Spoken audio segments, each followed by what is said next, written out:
এর আগে আমি কুরআন হাদিসের আলোকে আপনাদের সামনে তুলে ধরতে চাই কুরআন হাদিসের দ্বারা তারাবির নামাজ কত রাকাত প্রমাণিত। মুসান্নাফে ইবনে আবি শায়বা নামক হাদিসে উল্লেখ আছে, রাসূল করিম সাল্লাল্লাহু আলাইহি ওয়াসাল্লাম রমজান মাসে এই যে এশা আর ফজরের মধ্যবর্তী সময়ে যে নামাজগুলি পড়তেন, বিতির সহ 23 রাকাত পড়তেন। বলুন তো, এশার পরে ফজরের আগে এই মধ্যবর্তী সময়ে রমজান মাসে এই সময়ে রাসূল যে নামাজগুলি পড়তেন বিতির সহ কত রাকাত? 23 রাকাত। এই 23 রাকাত থেকে বিতিরের জন্য 3 রাকাত আলাদা করে নিলে আর কত থাকে? এই যে 20 রাকাত নামাজ রাসূল নিজে পড়তেন রমজান মাসে, হাদিসে উল্লেখ আছে। এই হাদিসটা যখন বলা হয় তখন যারা বলে তারাবির নামাজ 8 রাকাত তারা বলে হাদিসটা জয়ীফ, হাদিসটা দুর্বল, মানা যায় না। বড় আশ্চর্যজনক ব্যাপার, যারা বলে তারাবির নামাজ 20 রাকাত নয় 8 রাকাত, এরা নিজেদের পরিচয় দিয়ে তাকে আহলে হাদিস বলে। বলে আমরা হাদিসে যা আছে তা মানি, আবু হানিফা যা কয় তা মানি না, ইমাম শাফি যা বলে তা মানি না, আমরা হাদিসে যা আছে তা মানি।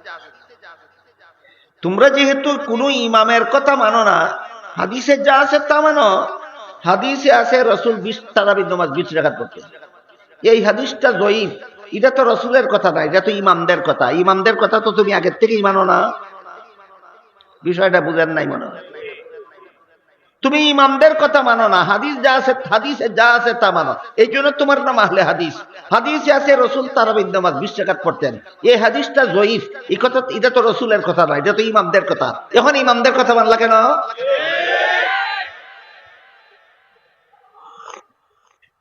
দুই নম্বর কথা হলো, যে হাদিসের উপর সারা দুনিয়ার মুসলমান আমল শুরু করে দেয়, এই হাদিসকে পরবর্তীকালের কেউ জয়ীফ জয়ীফ জয়ীফ বলতে বলতে মুখে ফেনা তুললেও এইটা আর জয়ীফ হয় না, এটা সহিহ মুতাওয়াতিরের পর্যায়ে চলে যায়। 20 রাকাত তারাবিহের নামাজ রাসূল পড়েছেন, খুলাফায়ে রাশিদিন পড়েছেন, সাহাবায়ে কেরাম পড়েছেন, তাবিঈন পড়েছেন, তাবে তাবিঈন পড়েছেন, আইম্মায়ে মুজতাহিদিন পড়েছেন। ১৫০০ বছরের দুনিয়ার সমস্ত মুসলমান উম্মতে পড়েছে। সুতরাং এটা সহিহ মুতাওয়াতিরের পর্যায়ে চলে গেছে হাদিস। এই হাদিসকে এখন তুমি জয়ীফ বলতে থাকলে এই হাদিসের কিছু আসে যায় না।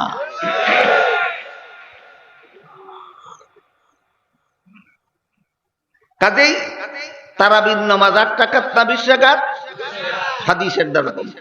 যারা বলে 8 রাকাত তাদের কাছে যদি জিজ্ঞাসা করা হয় তারাবির নামাজ 8 রাকাত কোথায় পেলে, বলে বুখারী শরীফের হাদিস। এবার সেই বুখারী শরীফের হাদিসটা, তারা যেই হাদিসটার কথা বলে সেই হাদিসটা আমি আপনাদের শুনি। বুখারী শরীফে এই ব্যাপারে একাধিক হাদিস আছে।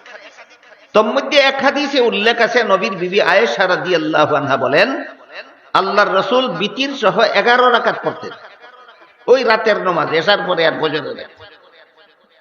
আল্লাহর রাসূল বিতির সহ 11 রাকাত পড়তেন। এবার বলুন তো, এই 11 রাকাত থেকে তারাবির জন্য 8 রাকাত আলাদা করলে বিতিরের ভাগে কত রাকাত থাকে? 3 রাকাত। ওই 8 রাকাত তারাবি কিনা সেটা আমরা পরে দেখব। ওইটা 8 রাকাত আলাদা করলে যে 3 রাকাত থাকে, এটা হলো বিতিরের নামাজ। তোমরা যারা বলো তারাবি 8 রাকাত, তোমরাই তো বলো বিতির 1 রাকাত। তোমার হাদিস তো বলে বিতির 1 রাকাত না, বিতির 3 রাকাত। তারাবি 8 রাকাত সাব্যস্ত হয় কিনা সেটা আমরা পরে দেখব, কিন্তু তোমার হাদিসের দ্বারা কিন্তু সাব্যস্ত হয়ে গেল বিতির 1 রাকাত নয়, বিতির 3 রাকাত। আজকের থেকে মনে রাখবেন, সহিহ বুখারী শরীফের হাদিসের দ্বারা প্রমাণিত বিতির 1 রাকাত নয়, বিতির 3 রাকাত। সুতরাং যারা বলে বিতির 1 রাকাত, এরা হাদিসের ভুল ব্যাখ্যা করে, অপব্যাখ্যা করে। এবার দেখা যাক রাসূলের এই 11 রাকাত থেকে বিতিরের 3 রাকাত বাদ দিলে যে 8 রাকাত থাকে, এই 8 রাকাত তোমাদের ব্যাপার।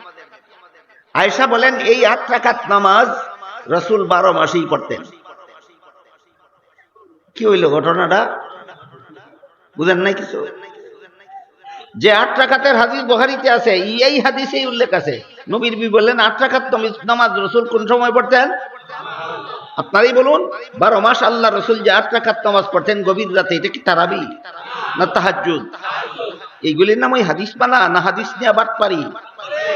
আহলে হাদিস নামদারির এই দুনিয়াতে নবীর হাদিস দিয়ে এইরকম বাটপারি করার দুঃসাহস দেখায়, আর কোন অসৎ লোকে নবীর হাদিস দিয়ে এইরকম বাটপারি করার দুঃসাহস দেখাতে পারে।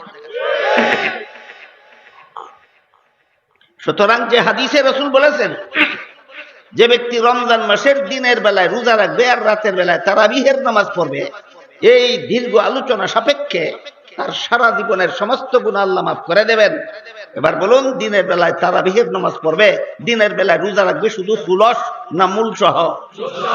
আর তারাবির নামাজ পড়বে 8 রাকাত না 20 রাকাত? বা যেভাবে যেভাবে হাদিসে আছে এইভাবে যদি আমরা রোজাটা রাখি আর তারাবির নামাজটা পড়ি, আল্লাহ রাসূল বলেন তোমার সারা জীবনের সমস্ত গুনাহ আল্লাহ মাফ করে দেবে। আল্লাহ আপনাদের আমাদের সবাইকে যেভাবে রোজা রাখলে, যেভাবে তারাবির নামাজ পড়লে জীবনের সব গুনাহ মাফ হয়ে যায়, সেভাবেই রমজানের কাজগুলি করার তৌফিক দান করুন। সবাই বলুন আমিন। সুবহান রাব্বিকা রাব্বিল ইজ্জাতি আম্মা ইয়াসিফুন ওয়া সালামুন আলাল মুরসালিন ওয়ালহামদুলিল্লাহি রাব্বিল আলামিন। আমরা সকলে বসে পড়ি, এখনই দোয়া হয়ে যাবে ইনশাআল্লাহ।